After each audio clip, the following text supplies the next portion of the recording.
देशभरात वाढत्या पेपर फुटीच्या घटना, भरती प्रक्रियेतील विलंब, वाढती बेरोजगारी आणि शिक्षण क्षेत्रातील विविध समस्यांविरोधात विद्यार्थी व युवकांचा आवाज बुलंद करण्यासाठी काँग्रेस पक्ष आणि काही विद्यार्थी संघटना यांच्या वतीनं छात्रों की गूंज युवांच्या समस्यांचं संमेलन चंद्रपुरात आज आयोजित करण्यात आलं।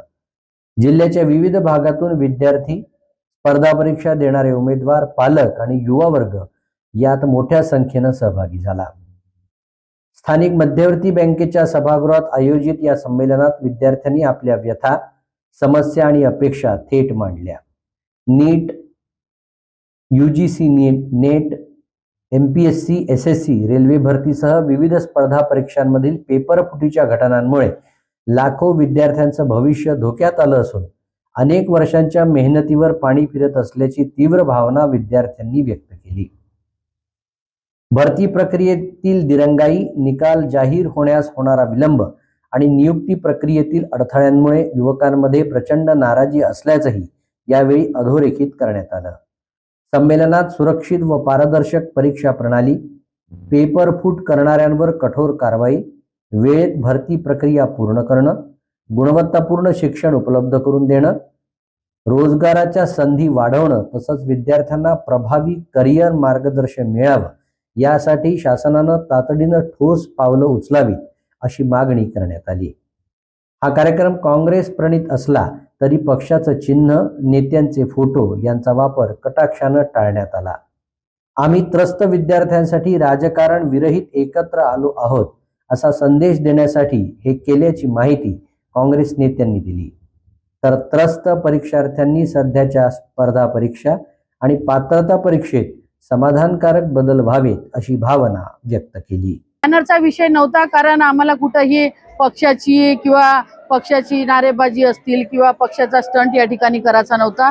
नुकसान हे विद्यार्थ्यांचं झालं आणि विद्यार्थ्यांसाठी आम्ही सगळे एकजुटीने त्यांच्या मागे आहोत। आपण बघितलं असेल, राहुलजीने देखील कार्यक्रम घेतला, तिथे त्यांनी स्पष्ट सांगितलं होतं की पक्षाचा विषय अजिबात नाही।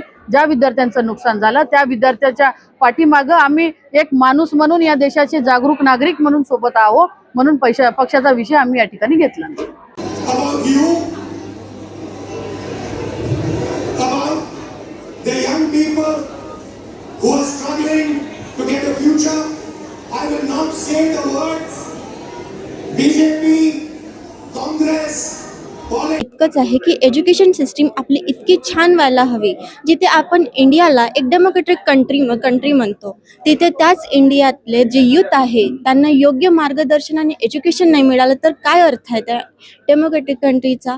म्हणून माझं म्हणणं इतकंच आहे की NTA असो किंवा कोणताही एज्युकेशन सिस्टीम असो, जो government body competitive exam conduct करत आहे त्यांनी योग्य रीतीने, योग्य पद्धती आणि वेल सिक्युअरेस्ट मॅनरनं पेपर कंडक्शन करावं, जेणेकरून पेपर लीक नाही व्हायला पाहिजे आणि मुलांना मेंटल आणि ट्रॉमेटाइज्ड कंडिशन नाही आली पाहिजे।